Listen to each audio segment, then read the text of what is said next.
Hi, everybody. Welcome back to this. I'm your host, Shauna Griffiths. And as always, you're going to get real talk with real leaders, and we're breaking down hot topics that are meant to take your game to the next level. So today's episode, I'm so excited for, is all about breaking down the hot topic of creativity in leadership, and especially for women. So today's guest is my dear friend, my Change Force colleague, Alex Jamieson. Alex is a renowned author, coach, artist, so many things. She's just so wonderful. And she is also my co-coach in the Creative Leadership League that we've developed. So we're going to talk about all of these things today. You're going to get information that you can take and utilize. You're going to get information about the league we've created. Buckle up. Alex, thank you so much for joining today. So happy to talk with you anytime. You're so amazing. Thank you. And folks, if you're watching the video of this, Alex has some examples of her creativity and leadership in action behind her, which we'll get into that as well. Alex, as we're getting into this is, you and I talk about this so much, that what we're going through in this space and time, yes, it's a moment, and it's much bigger than that. It's really this movement, and we're seeing it in everything from what we saw in the Olympics, so it's sports and women's basketball, and I'm always there with my women's basketball. But we're seeing it in daily life, the presidential election, and so I think I'm just pointing this out because for the audience, as you're listening, this is something that Alex and I just believe in. We have this shared belief in the importance, and there is a real why for why we're coming to you today, why we're creating the solution of the Creative Leadership League, for women. And so I'd love for you, I want to get into your journey and stuff, but I'd love for you to share a little bit about that and why this is such an important time. There has never been a more important time, right, for creative leadership. We are all facing, in the micro and the macro levels, extremely complex issues and challenges in our personal lives, in our careers, on a global geopolitical scale. And we need better solutions yesterday. So true. Yesterday. And I talk about this with my husband, who's also one of our partners at Change Force, Bob, all the time, about how in order to have better solutions for everyone's issues, we need all the voices in the room. We need a diversity of opinion, experience, background. Yeah. In order to come up with something new. Like, we need all the tools on the table, all of them. And, my own career has been this meandering, interesting path from food to film to art to, through coaching, through writing. I mean, that's what I love about being an artist, is that this can be a space of everything, and it's still me. And I have worked with clients as a coach over the last 23 years, where they've been on a very specific track and they're feeling disconnected from their own vitality and fire because they've been trying to reach a very specific goal for a long. Nothing wrong with great goals. Love great goals. Love specificity. And it can come at the expense of the richness of our desires. Yeah. And let me pause and just clarify. You've coached, majority of your coaching clients are women, correct? Mm-hmm. So you're talking about these common themes that you're seeing is something, again, that you're seeing women are facing. And sometimes I'm like, if we can't be a part of bringing community and support and solutions to our fellow women, then what the hell are we doing? So this is part of why I'm so excited to partner with you and further the work I've been doing, the work you've been doing, because it truly, I say this about, how I started this show and elevating voices of diverse, authentic leaders. I feel the same thing in this time with women, is that if we aren't creating solutions, inclusive solutions, as we've discussed, then we're literally part of the problem, especially as white women. Yep. So, I really appreciate you sharing some of these themes that you see that are coming out of it. And I'm curious with that, is the element of creativity, do you think, is there any like more needed or helpful with women versus men? Or I think there's a myth out there, which we both read an article recently that debunked this. But I would love your thoughts on this. But I think there's a myth that men are more creative or they need it more. Or so I'm just curious your thoughts on that.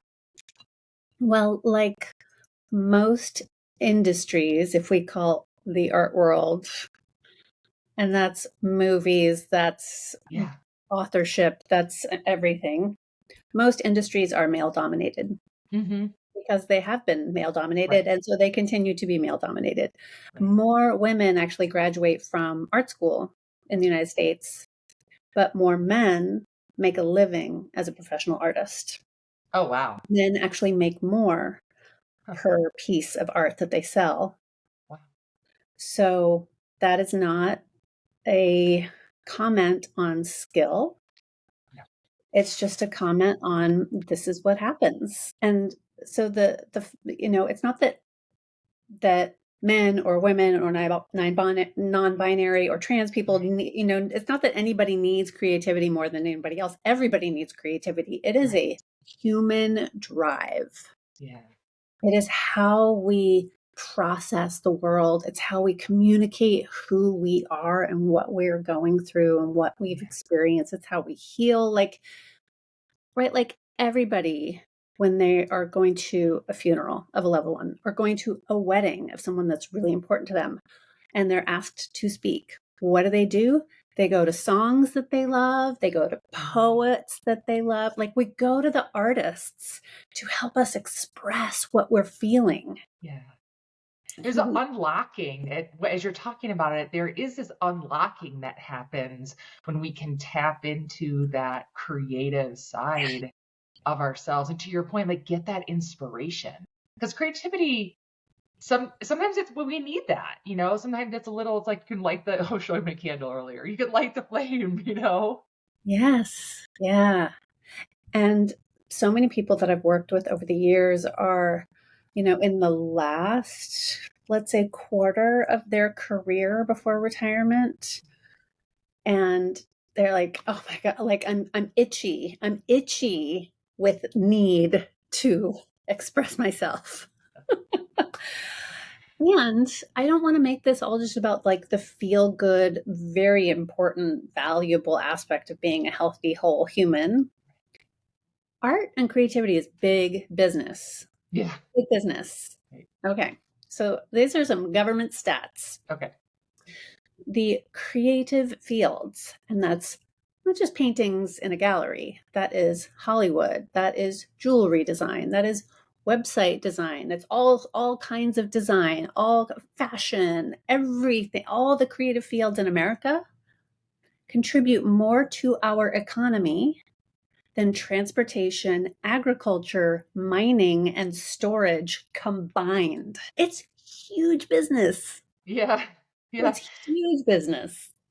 I'm glad you're saying that because it's also triggering me to say that for folks who are listening, when we're talking about creativity, if you're someone that like, yeah, I'm not really very artistic. I can't, as Alex was talking the other day, like I can't even draw a stick figure type thing. That's not the only channel of creativity. And part of what we talk about is creatively solving problems, practical solutions that help you to creatively solve problems.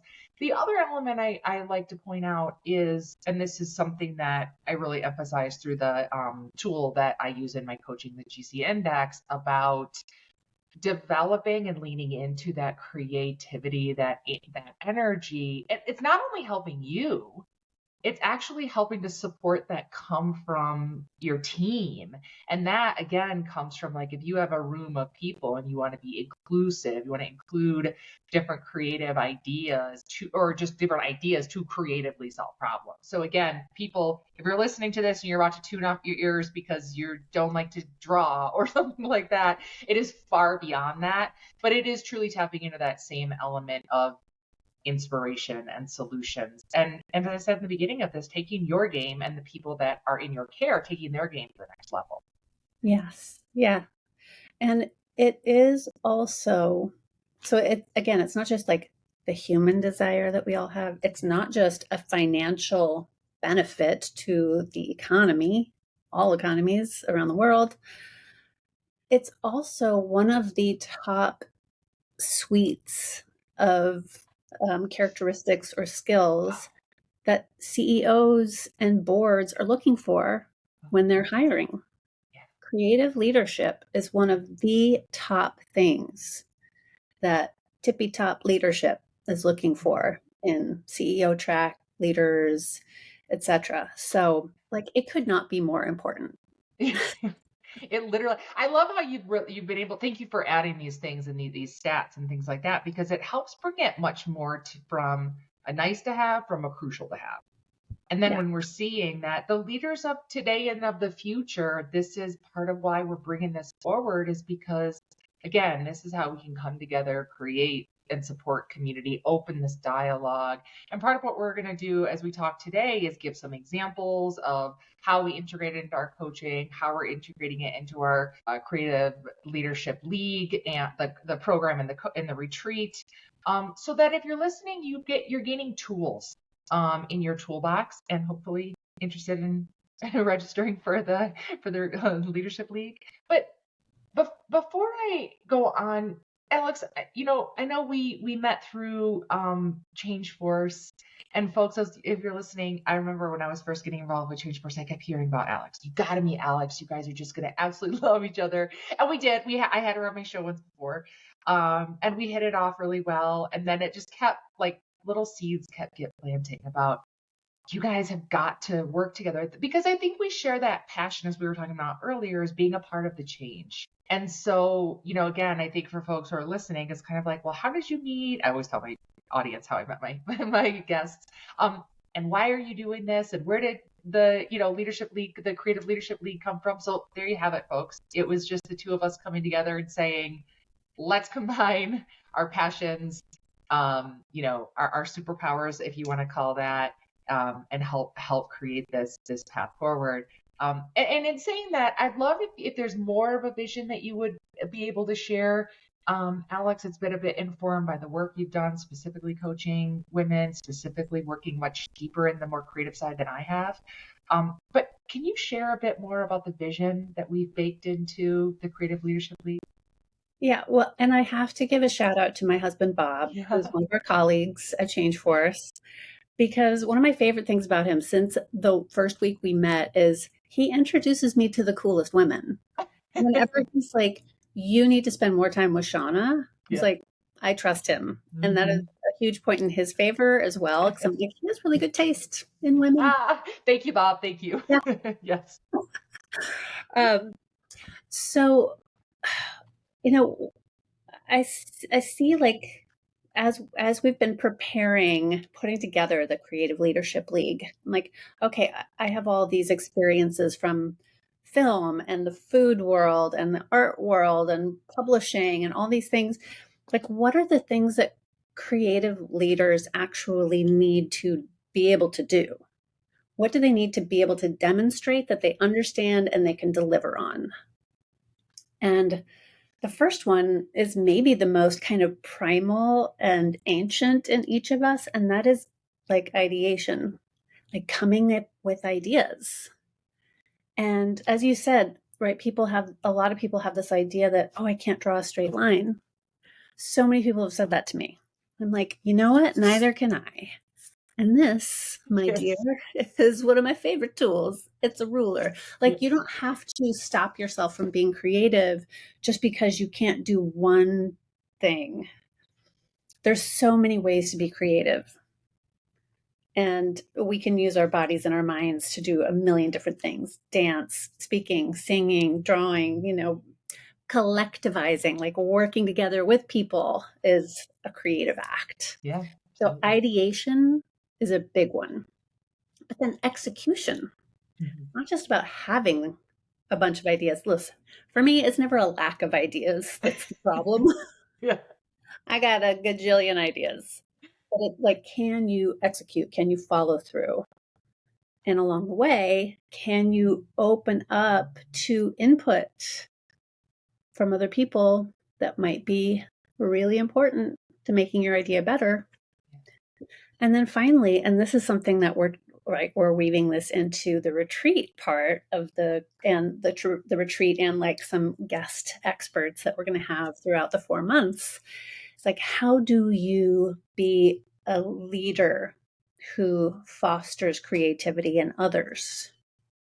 Because, right, it's not about you having all the ideas, it's about you creating the space, the container, the environment, the support.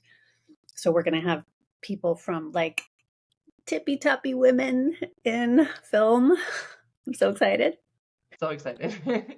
How do they lead teams of people who are out there in the field, like making movies? Like, how are people ideating, executing, and then leading? Yeah.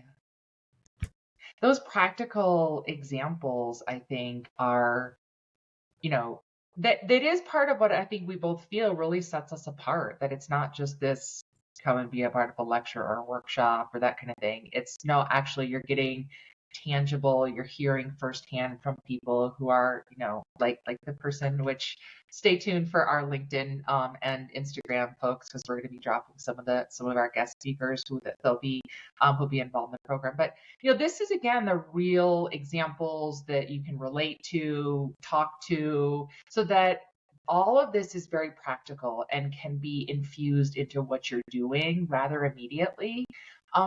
And I love, again, I'm kind of re-emphasizing the part about you saying that it helps to develop that creativity in ideation, in innovation, in tweaking ideas once they're brought to the table. We get hit all the time as leaders with the need to do that. And I think it also helps to emphasize not siloing creativity within an organization.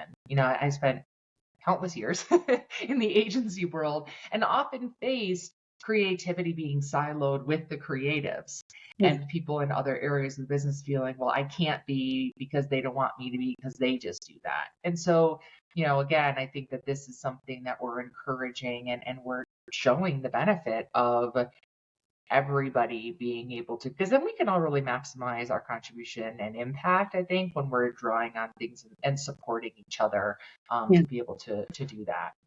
Yeah. Yeah. And, I just want to throw out like a real world example of someone that Okay, I've great. worked with in the last few years.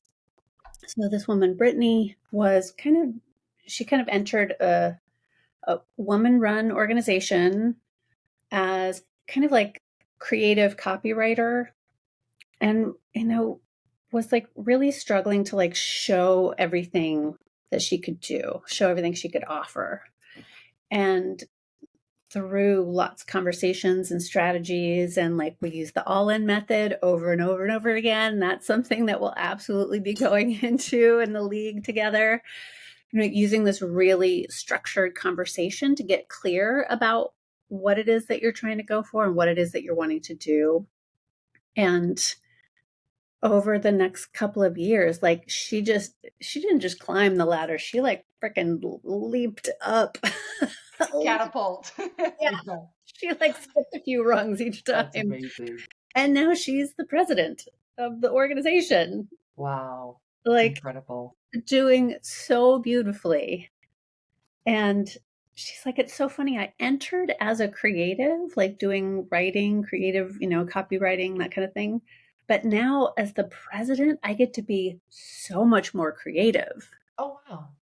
which is so interesting, right? Yeah, She's using all of those skills, because copywriting, and it's all about communication, getting right. clear on the point and making it interesting to read.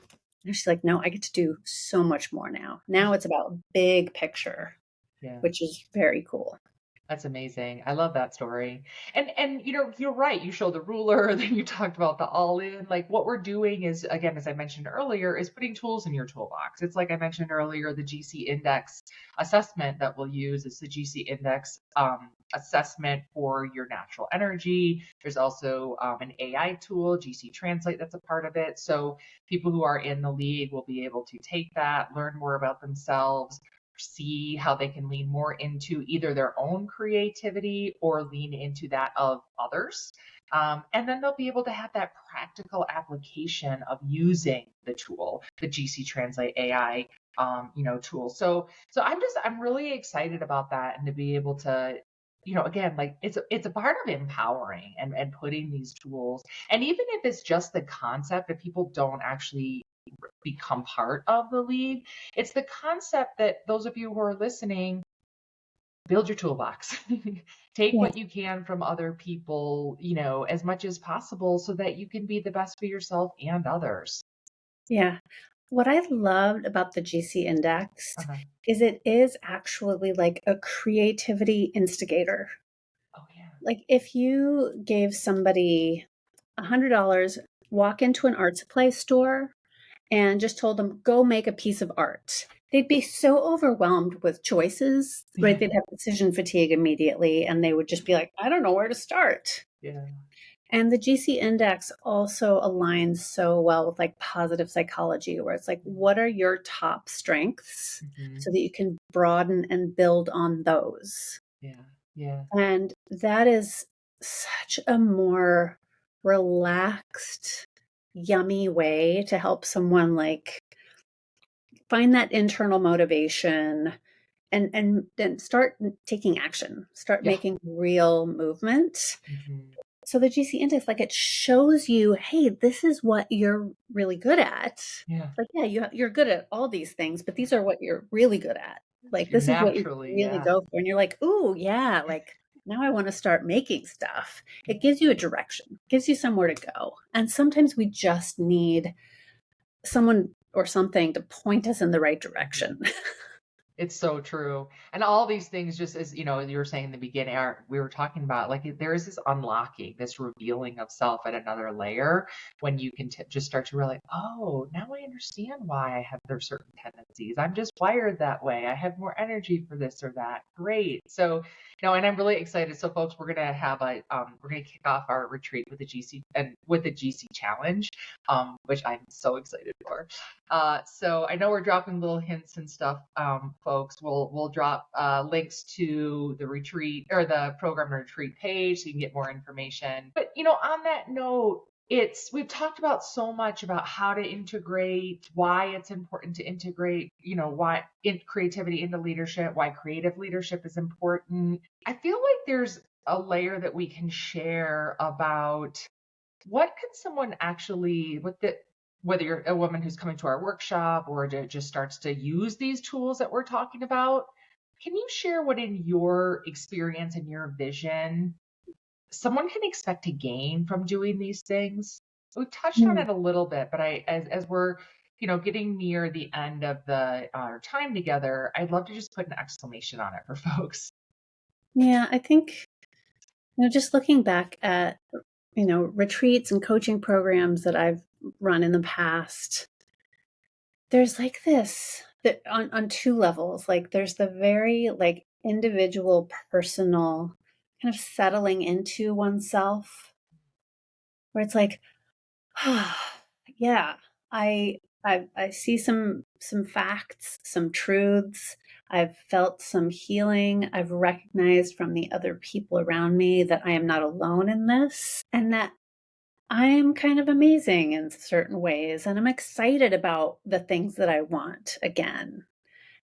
And then there's the real like nuts and bolts part of it with like a clear path of action, a network of other people with Yeah. amazing resources and connections that want to help you now.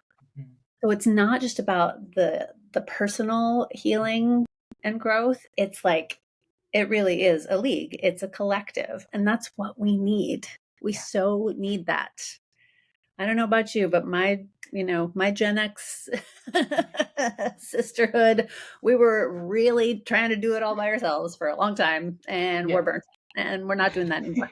Right. Look, I keep hearing about like burnout coaching, burnout this, and it's usually burnout is related to women. So it's actually, I'm so glad you're bringing that up because, I have actually probably within the last 5 years, I have gained a new appreciation for community females and women in community. And I mean that in an inclusive term of women. It's, I don't know really why. Maybe it was because of I worked in male dominated, you know, places of business or industries where, yes, I appreciated there were other women and did have certain people like, I remember this phenomenal woman, Petra Pope, who was just like, she would walk into the nets and like, whoa, the seas would part type thing. She was amazing. And I got to learn so much Yeah. for her, but it was more kind of these single bit women who were just rock stars. Pam Harris is another one. I could go on and on. And it was like in the last 5 years, my network, my community of women who I am in, I don't know, communication with, or just in almost like partnership with on the journey type thing. I know it sounds so cheesy, but it's really true. And I'm not a mom, so it's not like that's not the way I bonded. That's not the way, there are so many ways to connect, but I just can't stress enough how important that community has become for me. And I think actually in our first episode, you shared an amazing stat, and I don't expect you to have the stat off of the top of memory, but just the dynamic about that community and network is specifically helpful for women being able to even to share in that. So I don't know if there's anything that you want to say about that. Well, one of the only studied methods to help women deal with imposter syndrome, and imposter syndrome does not go away No. ever, because when you that client of mine who was like leaping up the ladder, every time you reach a new stage and you're at your edge of growth and ability, it comes up again. Yeah. If we just start acknowledging, okay, I'm about to make a big leap in my career or in my life or whatever, I'm going to have some doubts. I'm going to have some doubts again. Just expect it and it won't knock you off your Anyway, one of the only studied methods that shows we can actually help women deal with imposter syndrome is by being in groups of other women that we respect and trust and sharing about our imposter syndrome. That's so awesome. It's like so simple. It doesn't have to be that complicated, folks. Right. Because imagine it's you and me. Yeah. And I'm sharing, I have all these doubts and I want to do this thing, but I'm so worried that people are going to think, who does she think she is to try this new thing? And you're like, oh my God, you're amazing. What are you talking about? Of course you can do that. And then you're like, oh, I have those same doubts too. Wait, I think she's amazing. Maybe my doubts are kind of bullshit too. Maybe I'm amazing too. Maybe I am also amazing. We just start to recognize it. We're like, oh, that's just the patriarchy fucking us. So true. It's so true. I was reading something this morning about this desire for women to commune like this is like literally since the beginning of time. And it actually stated that the patriarchy came in and like screwed it all up and started to, yeah. And so again, it's kind of that element of like taking some of that back, taking some of our authenticity, empowering ourselves, being there to support one another. And, it's like, it's funny when I hear people talk about, well, when they're around other people who are smarter or better, and this is gender neutral, whatever, is that they feel competition and that kind of thing. It's like, imagine being a part of a group of these women who just like, oh my gosh, you're smarter and further and better at something than I am. I want to be on your team. You and we're on the same league, folks. Let's go together, because it is the thing of like, we learn together, we rise together, we also just don't feel so freaking alone. Like or so it's also funny. The other day I was doing something at a client and I had this like puffy thing on my eye, and I'm like starting to try to complain about it. I'm like, oh my God, this pup, she's like, oh my God, shut up. Nobody else notices it, whatever. And it's that kind of thing. You need some of these people. And then I open up this little makeup thing and it says something like, shut up, you're beautiful. I mean, it's like, these are the kind of things that we can remind ourselves, but it's really helpful to have these other, again, women in the network who can help us to just continue on. Yeah. Yeah. So now is the time. We need this creativity. We need this juice. We need this support. We're like, the vibe has shifted. This is the time. Like, Yeah. there's no waiting. We need this now. It's so true. And as we're closing this out, I do want to talk about a little bit about one of the ways that we're working in the program with people. And again, this is in the program, but I think we both stress this in general, is the importance of coaching. I have had a coach for the last 10 years. He's been an amazing part of my journey.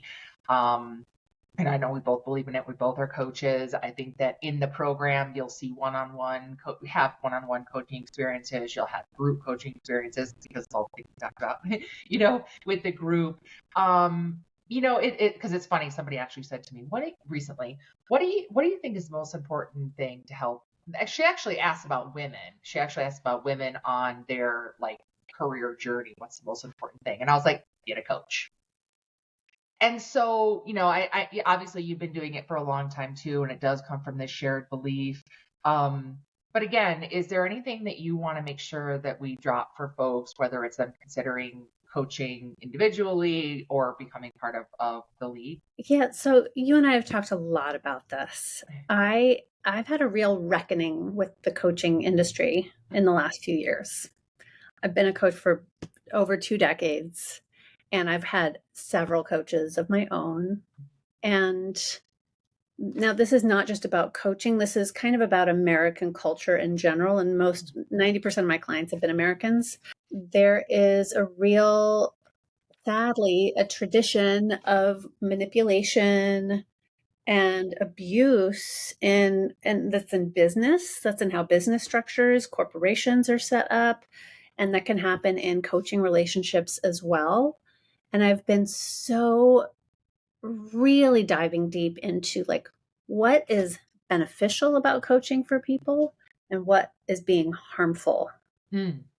How do I see that the industry can mask manipulation? And I just want people to know that if they have also had concerns about the coaching industry, you are not alone. Yeah, so true. I have also had major concerns. I've written about it. I've spoken about it. And we need to have these conversations because I want, and I know you do too, I want people to feel really safe because the best work happens when you're like, I can trust my coach.